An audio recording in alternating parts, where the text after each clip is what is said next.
Hey guys, in this video, we're going to take a look at how you can enable or disable audio messages raised to listen on the iPhone 15 series.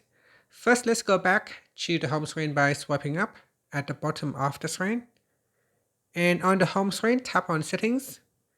Now in the Settings page, scroll down, and in here, tap on Messages. Next, we go down and then tap on Raise to listen. So go to the audio messages section and tap on Raise to listen. Tap on the toggle button to switch it off or turn it on.